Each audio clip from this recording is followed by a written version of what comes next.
Hollywood, California, Monday, June 7th. The Lux Radio Theater presents Errol, Flynn, and Francis Farmer in British Agent.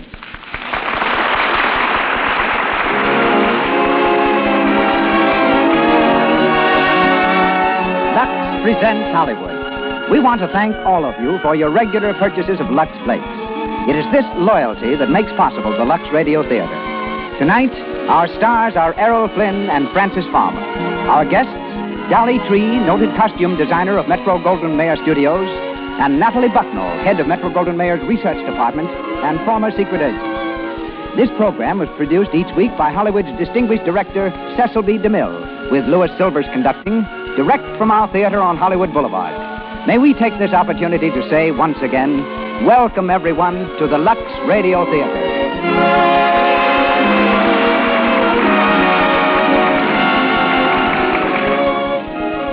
Before starting our play, I have a letter here that is typical of the mail that comes to us here in Hollywood or is forwarded to us from our different stations. Miss Harriet Rumsey of Alton, Illinois, in her enthusiasm for our product and our show, writes as follows. Most women realize that they owe a debt of gratitude to Lux Flakes. They know that their stockings, their silk things, their woolens are preserved by Lux Care. Now the American public has another cause to be grateful to Lux. Your radio hour is a great contribution. Monday is a red-letter day in our family because of the Lux Radio Theater. Lux appreciates your kind words very much, Miss Rumsey. It's the loyalty of our big Lux family that makes it possible for us to give you the kind of show we want you to have. So every time you order Lux, and by the way, the big box is most convenient, just remember you are contributing to the success of the Lux Radio Theater and such plays as we give you tonight under the direction of Cecil B. DeMille. And now, ladies and gentlemen, Mr. Cecil B. DeMille.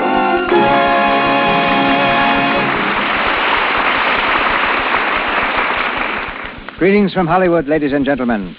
Errol Flynn's early career was charted with a compass. He came to Hollywood through the tropic tempests of the South Seas, where he was captain of a trading schooner, while Francis Farmer, who hails from Seattle, arrived here by way of Russia. A descendant of Fletcher Christian, who led the mutiny on the Bounty, Errol has been an officer in charge of native constabulary, a pearl and coral fisher, a beachcomber, and a member of England's boxing team in the 1928 Olympics. For a time in Australia, he was also a bottle smeller. This odd pursuit consisted of whiffing bottles to see if any odors remained after washing. Once he led a film expedition to the land of New Guinea. The natives were headhunters, but they shot Errol in the ankle.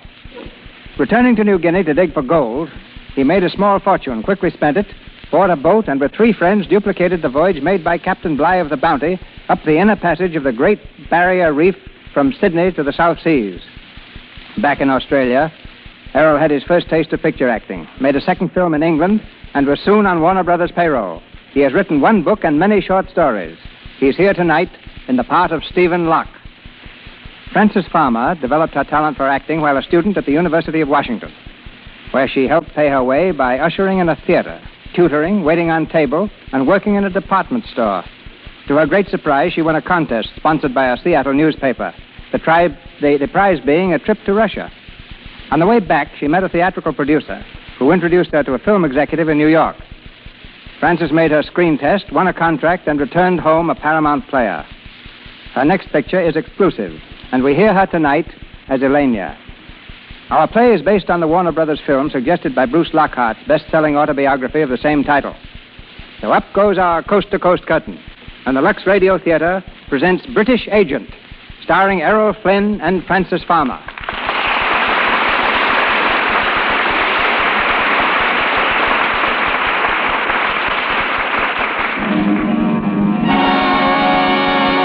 The city of Petrograd. The dawn of the Russian Revolution, October 1917. From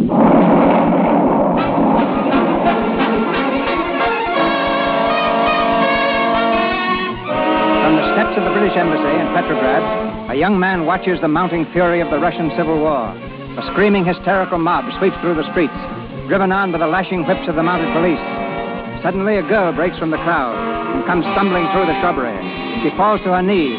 The young man darts from the steps and catches her in his arms.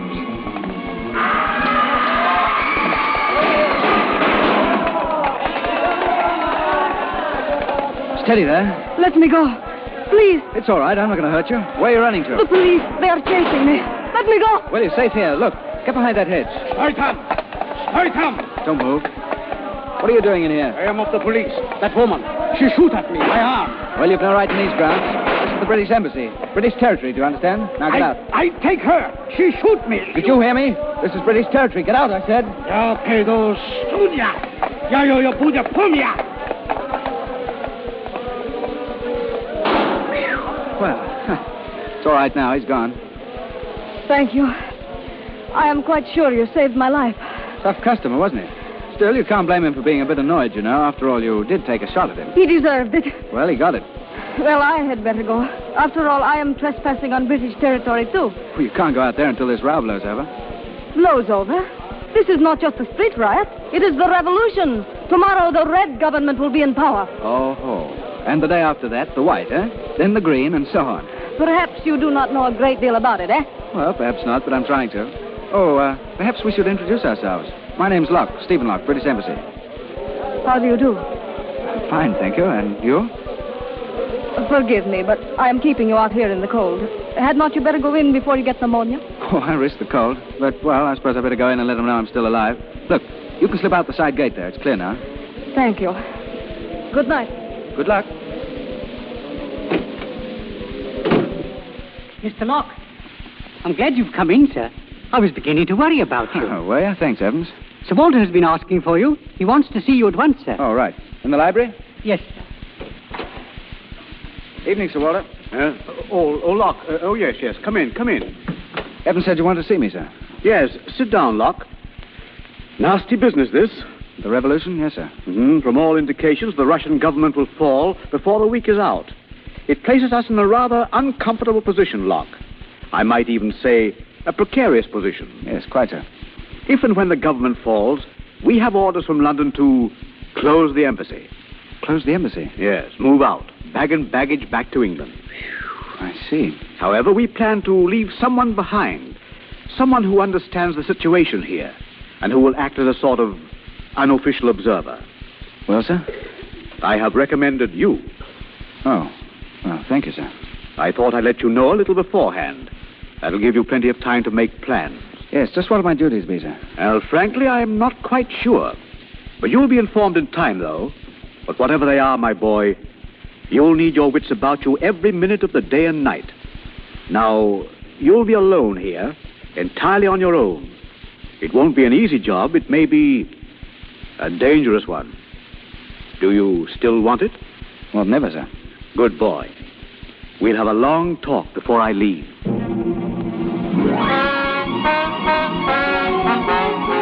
Russian government crumbles. Lenin heads new Russian state. Company flees new Russian state. Bolsheviks in power. Paper. Lenin seeks separate peace with Germany, French, Italian, British embassies closed.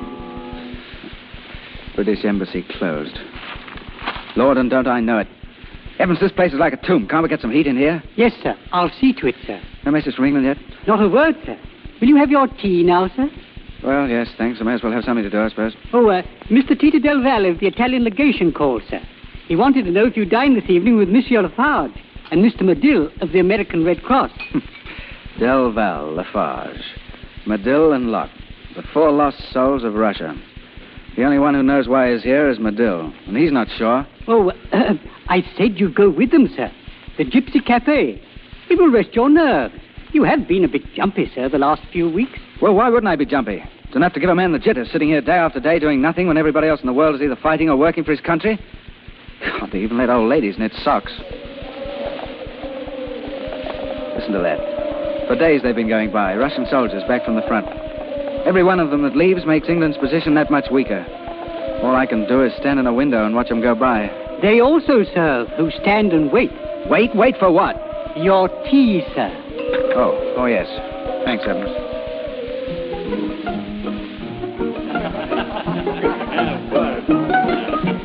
Come on, cheer up, Locke. You've got a face a yard long. It can't be as bad as that. Sorry, Medill. Well, look at me. In the same boat as you, Stefan. Boat, Tito, boat. In the same boat, yes. Waiting for word from my home office. And Lafarge here, too. On me? I only wait for a visa on my passport. Well, I'd like to know who's going to do it for you. There's no one left here. Oh, looking for someone, Locke? No, I was looking at someone. I say, wait a bit, will you fellas? Back in a few minutes. Uh-huh. You see? That girl who just came in. He is going to speak to her. He knows her, maybe, eh? I wonder if he knows the man who came in with her. Why? Who is the man? Pavlov, head of the Cheka, the Russian secret police. I have heard of that one. Who hasn't? Well, how do you do? Oh, the Englishman. Yes, the lady of the garden. Eh? Oh, you remember me. Oh, this is Mr. Pavlov. Pavlov, Mr. Mr. Stephen Locke, is it not? Yes, how do you do, sir? I don't seem to recall where we met. No, we've never met. You will excuse me a moment, please. There's someone over there I must speak with. Yes, of course. Thank you. Sit down, Mr. Locke. Tell me, did you catch cold that night? Well, I sneezed once and then decided against it. You see, with your revolution going on, I didn't know if I'd ever get my handkerchiefs back from the laundry. And I thought you had gone back to England with the others. Oh, no. The embassy left in such a hurry they forgot me and one old umbrella. Do you come here often? Every night. I sit in the embassy all day and here every night. But haven't you anything to do? Not a blessed thing. My orders were to consider myself embalmed. You know, I've been sitting for the last month, watching you Russians negotiating for a separate peace. Not making a move, not even presenting an argument against it. And why should you? Suppose England were in a war where she had more men mobilized than any other nation on either side, as Russia has. More than the United States and England put together. And suppose Englishmen were fighting with shells filled with sawdust. And suppose England's mortality rate was higher than any of the other nations, as Russia's is. You put England in Russia's place. What would you want England to do? Just exactly what England would do. Keep right on fighting. Exactly. Committing stupid murder and calling it English idealism. We have ideals in England, you know. And so have we. But at least I am fighting for ours. I see. And I sit safely in the embassy, letting others fight for me, eh? Oh, I did not mean it that way. Oh, I know. You know, I'm getting as touchy on this subject as an old maiden lady about her pies. Forgive me, will you? I've been sitting down and vigorously doing nothing for so long, it's getting on my nerves. Look, let's get out of here and get some air, can we? I'm even sick of the smell of this place. Oh, I would like to, but Pavlov. Oh, yes, that's right. We will go anyway. Come on, we will have to hurry. I do not want to explain.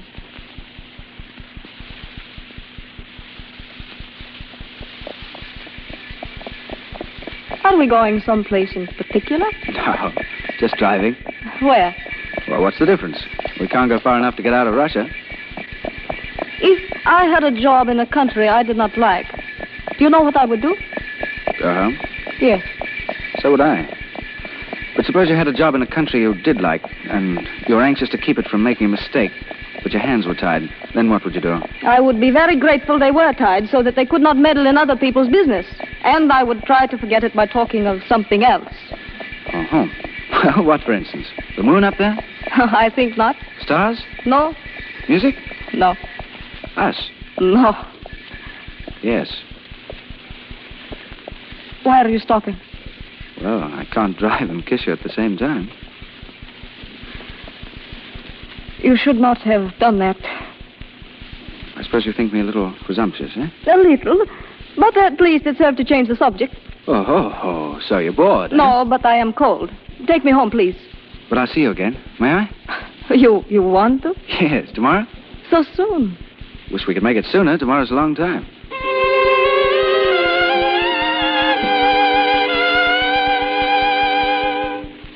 More coffee, Elena? Thank you. Oh, I really should be going. It is very late. Oh, no, not yet. Stay and cheer me up. Oh, you're not very flattering. I have been here all evening, and now you want cheering up. Oh, that's just an excuse. I don't know what I'd have done without you these last few days. Thank you. Why do you look at me like that? You know, Elena, if I were a sculptor, I'd model a head of you and call it Joan of Arc. You have that kind of beauty. I think I'd model you standing... Oh, no, I wouldn't. Why, to think of you as Joan of Arc would be to think of losing you as a martyr and not keeping you as a woman. I think you are a little mad, Stefan. Think so? I do not understand you. Well, for the first time in my life, I don't understand myself. I think I'm in love with you, Elena. Oh, that is impossible. Is it? Oh, please do not let me go, Stefan. Afraid? Yes. Of me? No, for us. That kiss would be the beginning of something that we would both regret. Would you regret loving people? Yes, when you know you have to part. But must we part? Oh, you know we must. Our lives are devoted to following two ideals, Stefan, leading us in opposite directions. That means that sooner or later we must say goodbye. Elena, if I weren't English and you weren't Russian, that'd make a difference, wouldn't it? Yes. And can't we pretend then? Pretend? Yes, that there's no war, no revolution. That we're just two people, unattached and free. Free to love each other, if we wanted to. Oh, Stefan. You do want to. You do, don't you, Elena? So much. Darling. Who's it? I beg pardon, sir. May I see you a moment, please? Right. It's important. Excuse me, Elena. Of course. Well, Evans? Dispatch from London, sir. From London? Get my decoding book. Have it, sir. Right here, sir. Well, let's see now. His Majesty's government has appointed you unofficial representative. Unofficial representative in Russia. Unofficial. Now, what the blazes does that mean? Anyway, you've been appointed, sir. We look to you to do all in your power to prevent signing of a separate peace with Germany. This does not convey recognition of Russia, but commissions you to act only as an individual. We cannot be responsible for your safety or your decision, but await your recommendations. At last, Evans. It's wonderful, sir. It's the greatest diplomatic mission of the whole war. We've got to keep the Russians fighting on the Eastern Front. How do you think I'll find the ambassadorial bed, Evans? It's a roomy thing, sir. A bit large, but comfortable. Evans, I appoint you Lord High Chancellor of the Bedchamber, Lord High Keeper of the Keys, Lord High, Lord High anything you like. In short, you're Pooh-Bah, Evans. Thank you, sir. I'll see the War Commission tomorrow. Talk them out of signing that peace treaty. This is the chance of a lifetime. But there's one thing. They mustn't know I'm unofficial. Oh, no, sir. Now, let's see you. Oh, Lena, I'm sorry. It is all right. I was just going. Well, I'll see you home. Oh, please do not bother. You must be busy. Well, I am rather, darling. You understand. Of course. Good night. Good night. I'll call you tomorrow. Yes, please do, Stefan.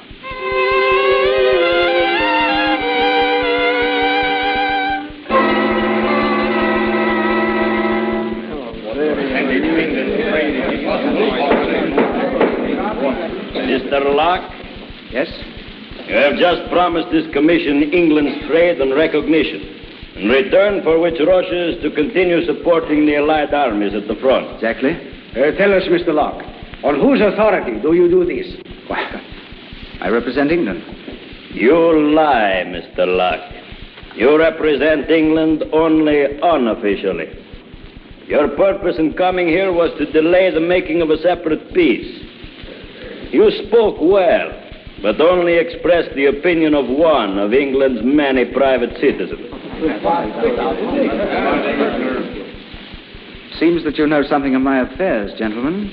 May I ask how you know? It is our business to know many things. You are excused, Mr. Locke. We advise you to leave Russia as soon as possible. One moment, please. Gentlemen, it's quite true I am here only in an unofficial capacity. But allow me some time to communicate with London. What for? I'll tell my government that in return for your not opening peace negotiations, I've promised you immediate help. Money, ammunition, troops. My government will back me up, I know it.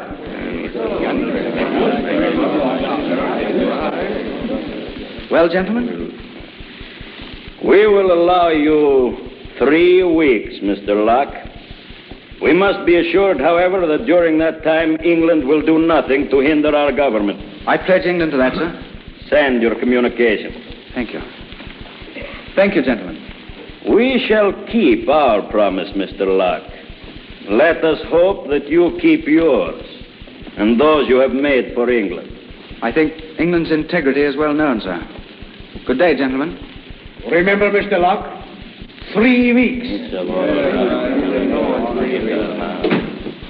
Well, sir, how did it come out? Oh, badly, Evans. They knew I was acting unofficially. They knew it? But how, Yes. Oh. That's how they knew it. She told them.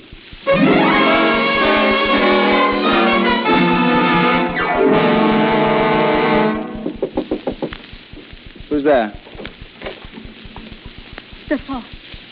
Oh, it's you. You said you would call. I had to come to see you. What for? Come to ingratiate yourself again so that you can betray another confidence? Oh, no, no. Don't deny it. You were here when that dispatch came. You overheard what I said. You told them. How else could they know? I had no intention of denying it, Stefan. It was my duty. Really? And I suppose last night when you said you loved me, that was all in the line of duty too, was it?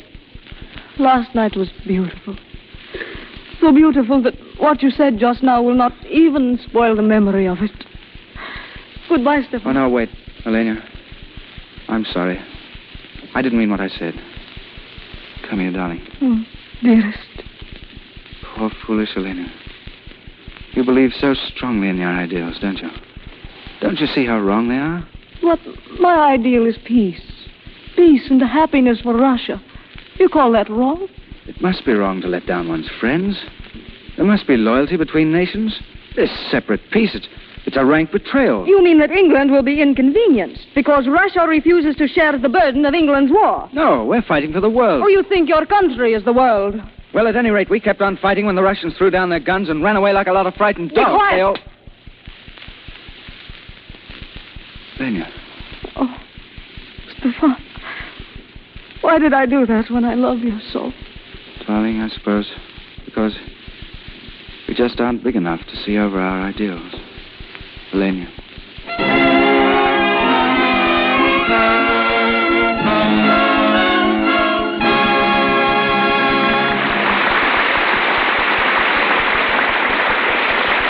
Let's listen in for a moment now on a little girl and her mother. Patricia is 7, and she's been playing with her dolls while her mother is dressing for the afternoon. Mommy, what are you going to do? I was going to lux the things I was wearing this morning. Can I come with you? Well, of course, honey. That slip looks clean as clean. Why do you wash it? Well, I found it pays to lux things after every wearing. They stay pretty and new much longer that way. You see, dear, if I put them into the hamper, the perspiration dries in and it's apt to rot the thread. That's true of stockings, too. That's why Mother likes to lux things right after she takes them off. Oh, Mommy, I want to lux Dolly's things after you're through. It looks like such fun. Grown-ups, too, think it fun to lux things. It takes less than a minute to whisk up a nice froth of suds, swish things around a few times, and toss them into clear water. Less than a minute, mind you, and yet it keeps silks like new, actually months longer. If you haven't a box of Lux handy to the bathroom wash bowl, make a note to get some tomorrow. And here again is Mr. DeMille. British Agent continues, starring Errol, Flynn, and Francis Farmer.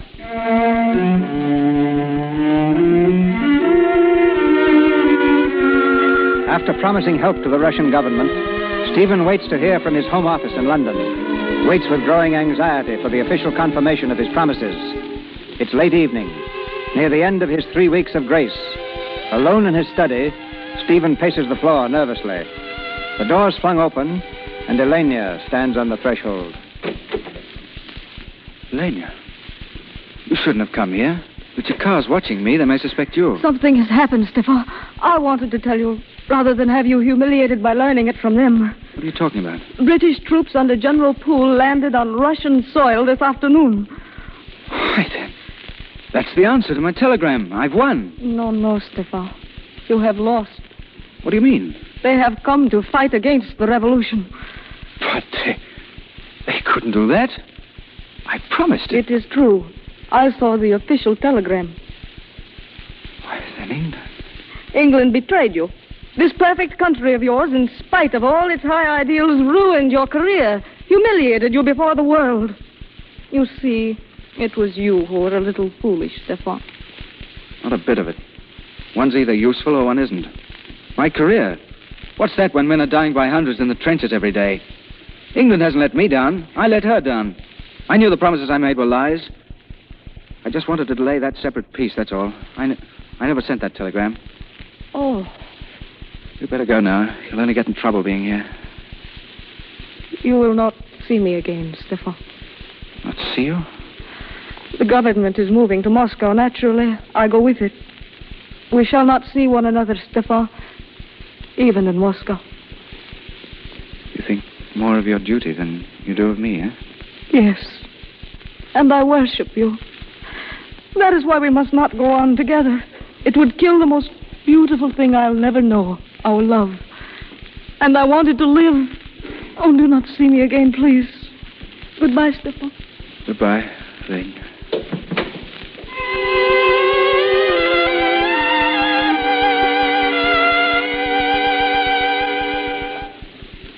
You can drop that grip right here, Evans. Yes, Mr. Locke. Open the windows, will you? It's stuffy. Yes, sir. Well, Pooh-Bah, make yourself at home, because this is it. That is, and until the checker asks me what the blazes I'm doing in Moscow. I might ask, sir, what are you doing here? I'm not exactly certain. All I know is that the government's here. I've a hunch that if I can establish some sort of a contact with them, they might be coerced, wheedled, or tempted back into the war somehow. That was the doorbell, sir. Was it? That rather tinkling noise, do you mean? What do you suppose it means, sir? Well, probably someone wants to be let in. That must be it, sir. Welcome to Moscow, Evans. Mr. Medill and Monsieur Lafarge. Hello, mon ami. See you. Hello, Medill. Lafarge, Tito. How'd you know I was here? Oh, we have spies, eh? Sure. We've been here a week already. Well, sit down. Look, I'll dig up a drink for you. No time, Locke. What? No time for a drink? We are in a hurry. What's the matter? Perhaps you had better close the door. Yes, Evans. Yes. Well? I suppose you know the Tsar has been assassinated?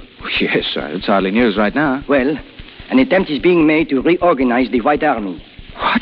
By whom? There are 2 Lettish officers here, Svobodu and an Irishman, Callahan, from the south. Their chance? They need money, as usual.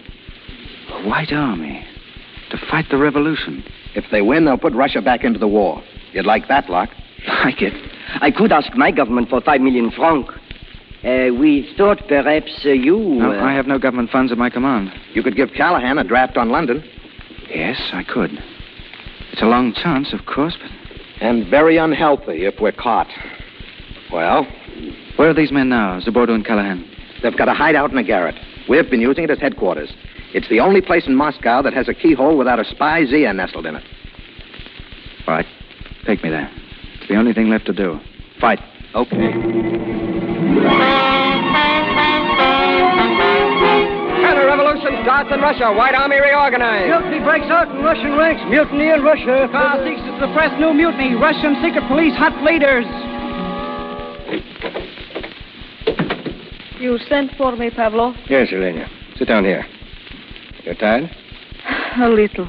We cannot stop now, you know that. Why did you want to see me? It's about your friend, the Englishman. Oh.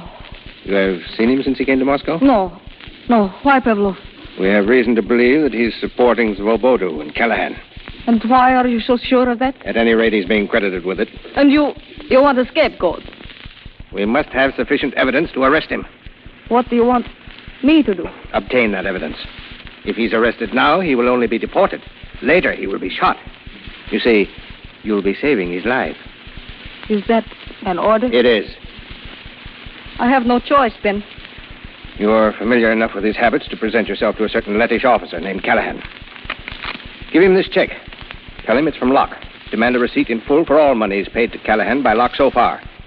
If the receipt is over the amount of the check, it will prove that Locke has contributed other money. Your knowledge of Locke and the gift of the check should be sufficient to convince Callahan that you're an accomplice of Locke's, and you will have the evidence. I hope you're wrong, Pavlov. But if you are not, you will have it. Tonight? No. Tomorrow morning.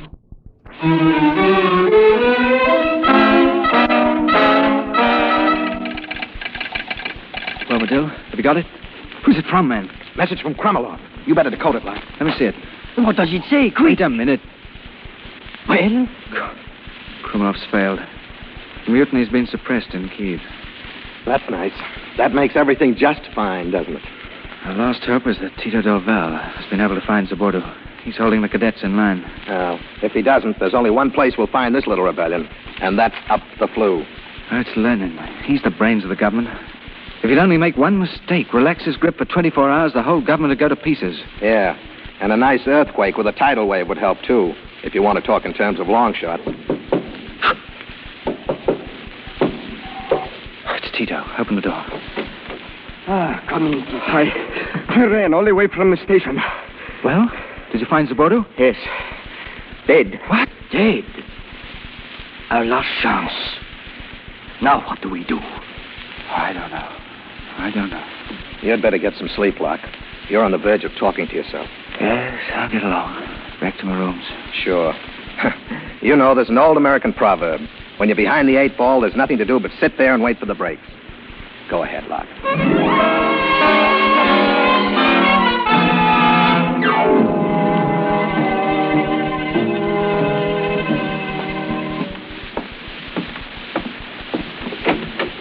Stefan. Who's there?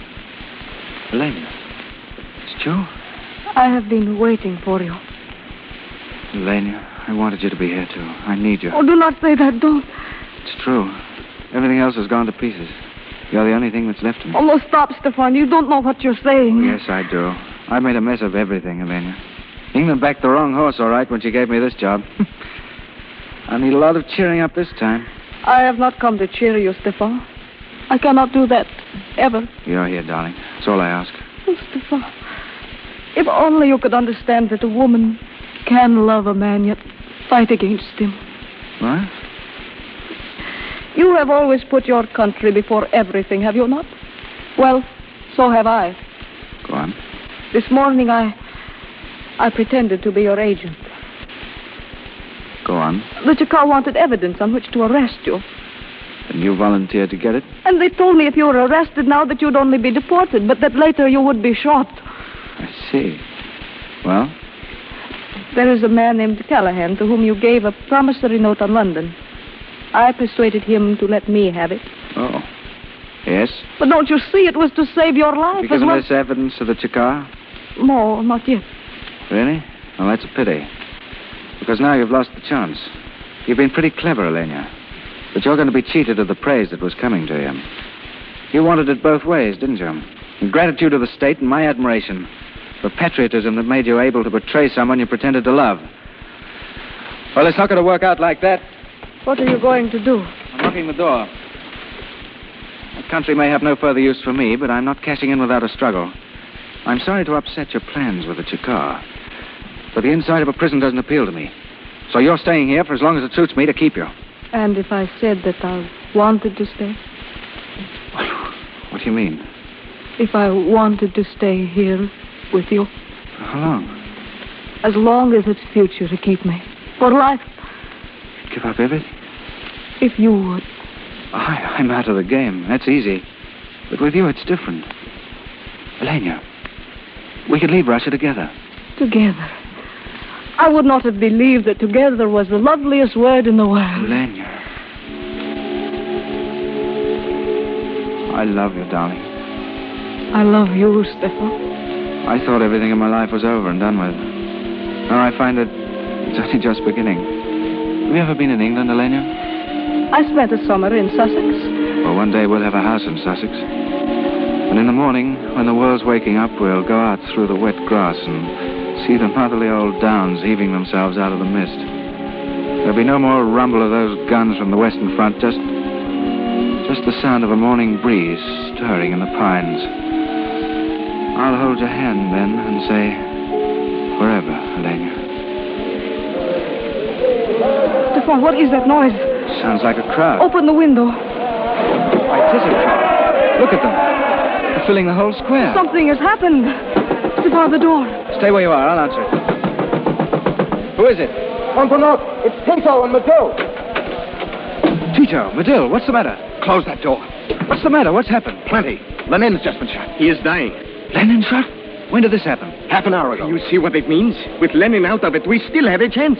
A chance? Where's Lafarge? Quick. Gone to find Callahan. If we can rally the outlying districts, we might pull through. It's worth a try anyway. What are you going to do? Oh, it's all right, Elena. You're going to fight. You're going to start all over again. It's my duty. But what of us? Our life together.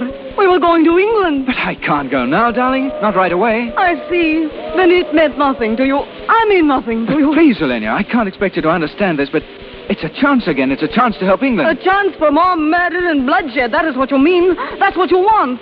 Oh, haven't there been enough of that already? Haven't enough men died because of you? Darling, Elena. You're to blame for all this. You with your petty plans and your filthy little schemes. Well, go on. Pass out your guns. You haven't murdered enough men yet. Shoot them down. Shoot them all down. But do not expect me to stand by watching. Elena, come back here. Come back.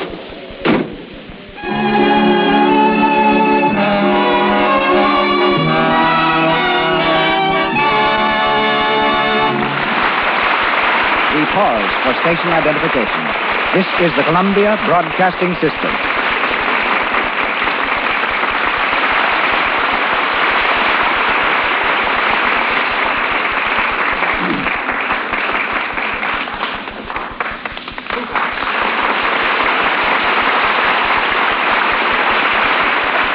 Before Errol Flynn and Francis Farmer continue our play, we hear from a woman who served for several years as a British agent at the very scene of tonight's story. She is Natalie Bucknall, head of the research department of Metro-Goldwyn-Mayer. Last year, Mrs. Bucknall spoke to us on film research. Tonight, it's about her thrilling war experiences. Decorated by the Tsar for heroism as a nurse, she later joined the famous 2nd Women's Battalion of Death. Marrying Lieutenant Commander George Bucknall, an English naval officer stationed in St. Petersburg, she became a British subject. But like the hero of our play, Mrs. Bucknall was not officially connected with the British government. Ladies and gentlemen, Natalie Bucknall. What I'd like to say, first of all, Mr. DeMille, concerns neither spying nor research. Merely as one of the countless women who must feel the same as I do, I want to thank the sponsors of this program for a product which saves us women so much time and money, Lux Flakes. Now for undercover experiences. That took place nearly 20 years ago, at a time of war, and I sincerely trust no one will interpret my remarks as a reflection against a nation for which I have every respect. Tell us, Mrs. Bucknall, how did you become a secret agent? It was at the time the Bolsheviks raided the British embassy in St. Petersburg, August 1918, a few months after they had made their separate peace with Germany. I was alone in a room when Captain Cromie, a British intelligence officer, dashed in, followed by the raider. He was shot before my eyes and died in my arms. Then the rest of us, about 10 Englishmen and 5 Americans and Frenchmen, were seized by the Cheka and imprisoned in Peter and Paul Fortress. Did you escape or obtain your release? I didn't escape, Mr. DeMille. I was released after 2 days. They thought that by letting me go, they could follow me, find out where we kept our funds, and intercept any communications that might come from England. Rather an uncomfortable position. What did you do? It may surprise you to learn that I went at once to the German chargé d'affaires. He may have been an enemy, but he also was a gentleman. Through him, I was able to get word back to England. But what about your companions imprisoned in the fortress of Peter and Paul? I managed to establish contact with them by eluding my pursuers and disguising myself sometimes as a peasant, sometimes as a servant girl or a nurse. By bribing first the guards and then a woman cook, I was able to get inside the prison several times. The cook admitted me in exchange for a pair of fashionable high-leather boots. Through her, the messages reached the prisoners. I knew that the more ingenious methods of concealment were the ones most likely to be found out. So I used the simplest, and my most successful ruse was to hide messages in cans of French sardines. After 6 weeks, the Bolsheviks decided to release our men if England would also release a group of Russian officials imprisoned in London. This was arranged, and the exchange negotiated in Sweden. But it wasn't until more than 2 years after the killing of Captain Cromie that England sent an official representative again to Russia. I presume it was for this work, Mrs. Bucknall, that you were awarded the Order of the British Empire. Partly for that, perhaps, and partly for what I was able to do when my husband and I returned a few months later to the south of Russia. He was then the British naval liaison officer attached to General Denikin's staff. It was my job, again unofficial, to remain at headquarters and convey the news to him at the front. I also was in charge of a military hospital. Looking back at these experiences, Mr. DeMille, they seem like a nightmare. Yet many of the things I learned during the war are very helpful to me in dealing with the problems of research that arise in our pictures at Metro-Goldwyn-Mayer. And now, let's listen again to the play. Very thrilling, Mrs. Bucknall. Errol Flynn and Francis Farmer resume the story of British Agent. With Lenin between life and death, mob hysteria rises to fever heat. Blame for the shooting has been laid to Stephen Locke and his friends, and the net of the Cheka tightens slowly about them. In the Garrett hideaway, their storehouse for guns and ammunition, Stephen and Medill work doggedly far into the night. In the flickering light of a candle, they check a list of their forces. Landrovich, 20 men. Send him 10 more rifles, 200 rounds of ammunition. Right. Next customer? Petrovich, 40 men. It's Lafarge. Come in, Lafarge. Any news? Yes. I have news. What's the matter? Delval is dead. What? Dead. They shot him an hour ago. God, why did it have to be him? Well, I'm going to try to get through to General Stefanovich. He has the strongest counter-revolutionary forces in action. I need 500 rubles, Stephen. Right. Here you are. Oh, by the way, you fellows, I hear the Cheka has a list of all counter-revolutionaries. We are featured. Alors, au revoir. For a while. Sure. So long, Lafarge. All right, let's get on, madam. Who's the last one? Petrovich, 40 men. 30 rifles, 400 rounds. Androvich, 10 men. 10 rifles, 100 rounds. Koskov, 15. 10 rifles. What's that? Machine gun. Get away from that window. Look at Lafarge. He's down there. He's lying in the street. He's dead. Delval, now Lafarge. God. They got him. Killed him. The dirty rats. Easy, man. They killed him. Put down that gun. I'll show them. Put it down. Can't shoot, you fool. They'll locate the rifles, ammunition, everything. Sorry, Locke. Lost my head. Hand me my coat, will you? Where are you going? Look up a friend of mine. Who? General Stefanovich. Don't be a fool. You'll never get through. Don't worry. I'll get through. How? I've got to think that up on the way.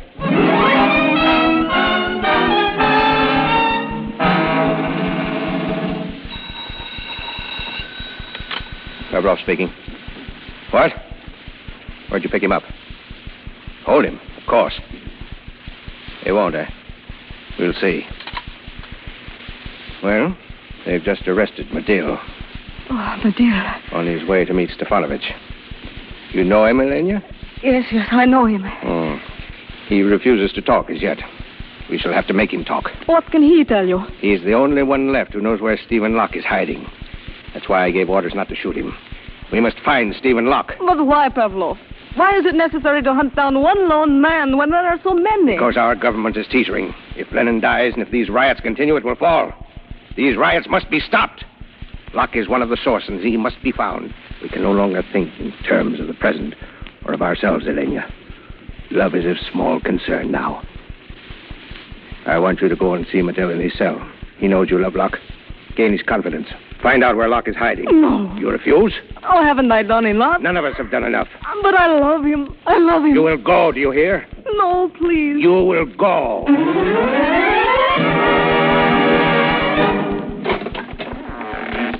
Tom. Oh. Hello, Elena. I am sorry you're here, Medill. Merely a stopover. I'm leaving tomorrow. You are to be shot in the morning? It was mentioned in my conversation with the Cheka. Locke, where is he? I'll tell you tomorrow, at noon. Oh, if only I could reach him. You were rather fond of him, weren't you? I love him. You know, there used to be 4 of us. It wasn't bad then. We could play poker. But now with the rest of us almost gone, there's nothing for Locke to do but play solitaire. He's playing a lone hand now. He can't win. If he could only get out of the country. But how could he? I might... You might... What? I could get him out. You didn't come here as a spy, did you? No woman could be that rotten, could she? No. All right, then. I'll tell you where he is. Go to number 11, Lubyanka. It's a garret over 2 vacant stores. You knock 3 and 2. And the door at your left. Number 11, Lubyanka. Good. Go on. He told you more than that. It is a garret over 2 vacant stores. Knock 3 and 2 on the door to the left. Good work, Elena. I'll send a squad. Oh, he isn't there now. He will not be until 9 o'clock. It's 8 now. Oh, but the place is filled with ammunition. He could kill 20 men before they reach the stairs. Then the only way is to blow it up. Blow it up? A time bomb should do the trick. We'll plant it early, give everyone a chance to stand clear. What? At what time? We'll play safe. We'll set a bomb for 10 o'clock tonight. He's sure to be there. Oh, he will be there. At least, he'll never know. No.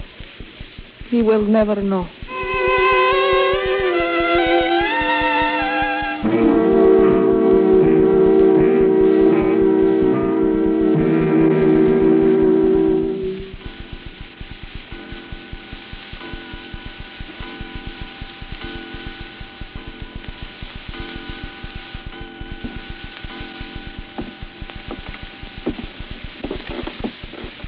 Who's out there? Who's at that door? Answer or I'll shoot. Who is it? Lane. Stefan, Why are you here? I wanted to be with you. I see. Did you come in the line of duty? No, Stefan. I have done my duty. It is finished. It is just you and I now. Lane. Listen, dear. Listen to me. It is 9 o'clock. In an hour, you and I, we are going away together. What? It is all arranged. Your work is done. So is mine. But how? I'll never get past that door, darling. They shoot me on sight, you know that? Do not worry, darling. We have an hour to tell each other how happy we are going to be. A whole hour to love each other.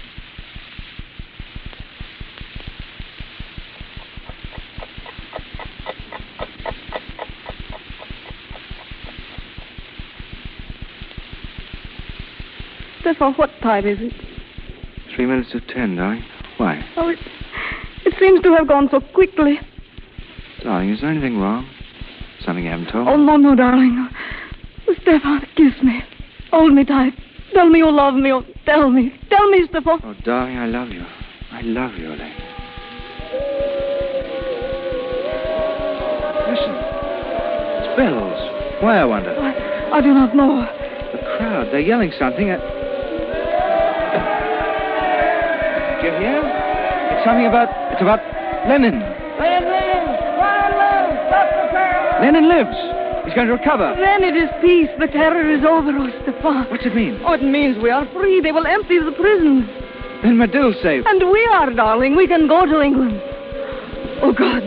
What? Now, get out of here, Stefan. We have got to get out of here. Unlock the door. But why? Don't stop now, please. Please, Stefan. Open the door.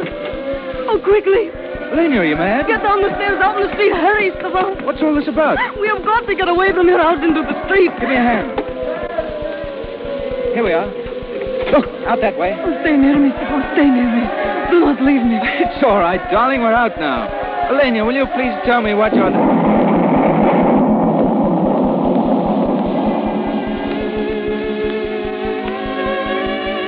Elena. Are you all right, Stefan? Yes, darling. You knew what was going to happen. Yes, but that is over now, Stefan. We are free to go. Our life is beginning again. You knew what was going to happen, and you stayed with me. That was my duty, too.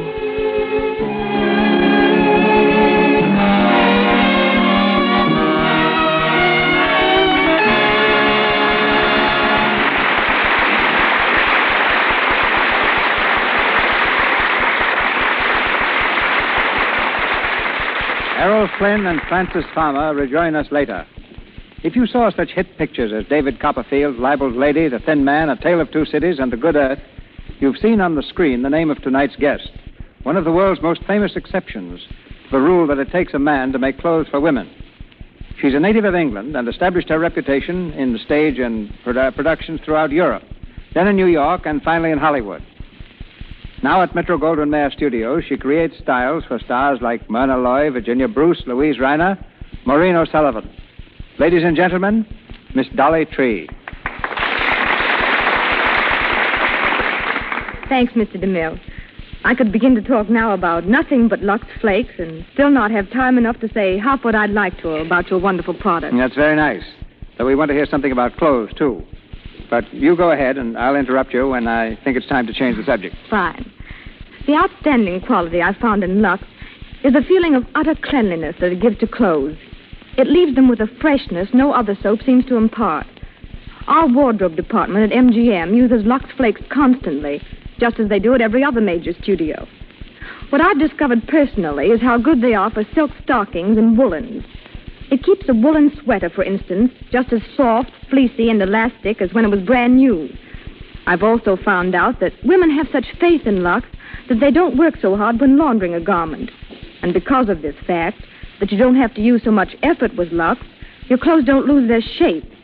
Lux means less work and a better job. Thank you, Miss Tree. But what about the clothes themselves? What makes a woman well-dressed? An ability to select simple clothes of good quality, with the thought that the most important thing is not her wardrobe, but herself. What I mean is that clothes should emphasize the woman first and then the style. Now, do clothes make the woman, or does the woman make the clothes? Well, everybody has some one good point to emphasize. If a girl has lovely feet and legs, she should spend most of her money on shoes and stockings.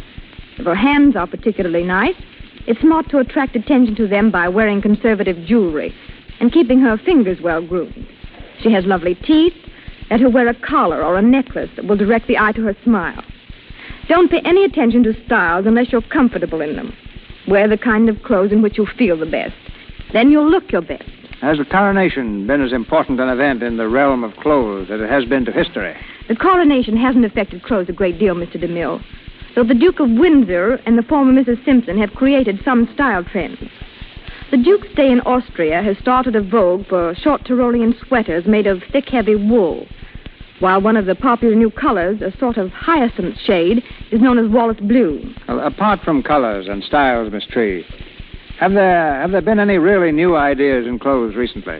Well, we're popularizing a new type of fabric, Mr. DeMille, called hand-painted mousseline. This material is like a stiff chiffon with the design painted on by hand. For those who can afford it, hand-painted mousseline assures absolute individuality in gowns without a chance of them being copied. But what about those who can't afford to gild the lily in that fashion? Well, if your income is limited, don't buy many clothes, but get good ones. If you want an example of what the right clothes can do, pay attention to Una Merkel in Saratoga.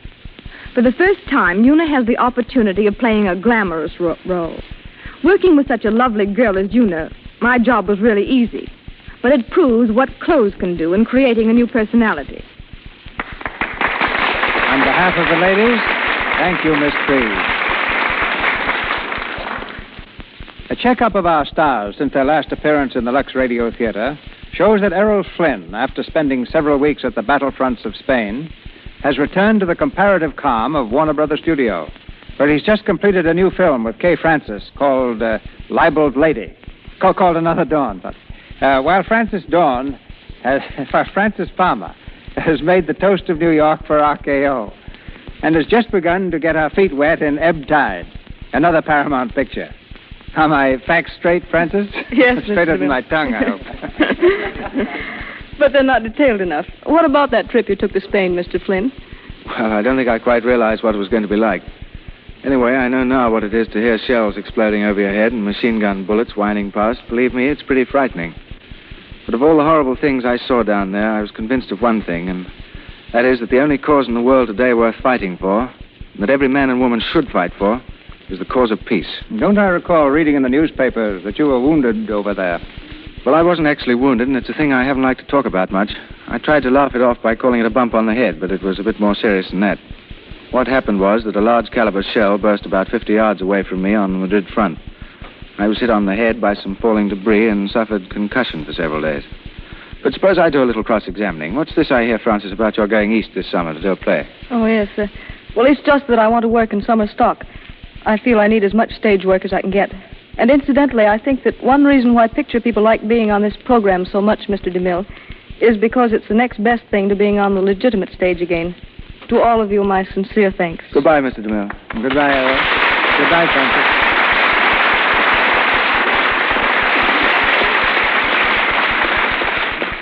Thank you, Miss Farmer and Mr. Flynn. Ladies and gentlemen, this is your announcer, Melville Ruick. A brilliant production has been arranged for your entertainment next Monday night and will be told in a moment by Mr. DeMille.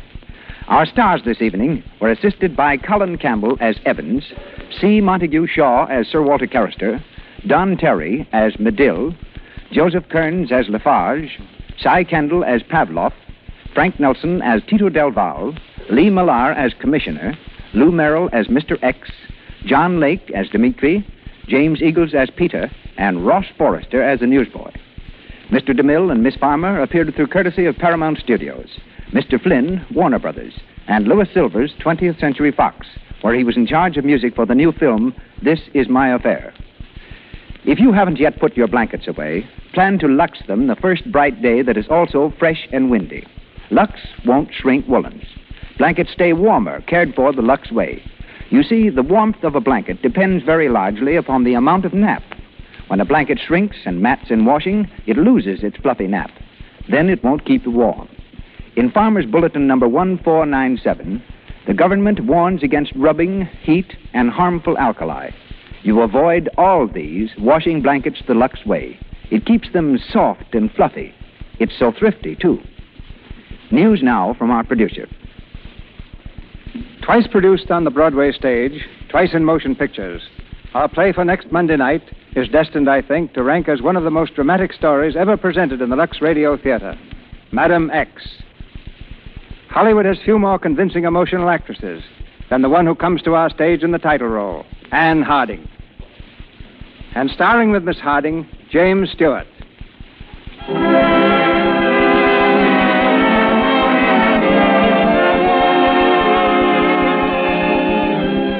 Our sponsors, the makers of Lux Flakes, join me in inviting you to be with us again next Monday night when the Lux Radio Theater presents Anne Harding in Madam X with James Stewart.